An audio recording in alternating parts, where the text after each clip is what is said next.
ભૂતપૂર્વ વડાપ્રધાન સ્વર્ગસ્થ રાજીવ ગાંધીની 81મી જન્મજયંતિ નિમિત્તે ભરૂચ કોંગ્રેસ પુષ્પાંજલિ અર્પણ કરી હતી, તો સેવાશ્રમ હોસ્પિટલમાં વૃક્ષારોપણ કર્યું હતું. કોંગ્રેસે આ કાર્યક્રમ દ્વારા સ્વર્ગસ્થ રાજીવ ગાંધીના દેશ માટેના યોગદાનને યાદ કર્યું હતું.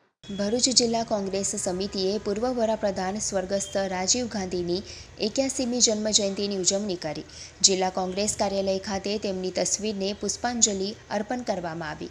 કાર્યક્રમમાં જિલ્લા કોંગ્રેસ પ્રમુખ રાજેન્દ્રસિંહ રાણા, પૂર્વ પ્રમુખ પરિમલસિંહ રાણા અને શહેર કોંગ્રેસ પ્રમુખ સલીમ અમદાવાદી, વિપક્ષ નેતા શમશાદ અલી સૈયદ સહિતના આગેવાનો ઉપસ્થિત રહ્યા હતા. ત્યારબાદ સેવાશ્રમ હોસ્પિટલ પરિસરમાં વૃક્ષારોપણનો કાર્યક્રમનું આયોજન કરવામાં આવ્યું હતું.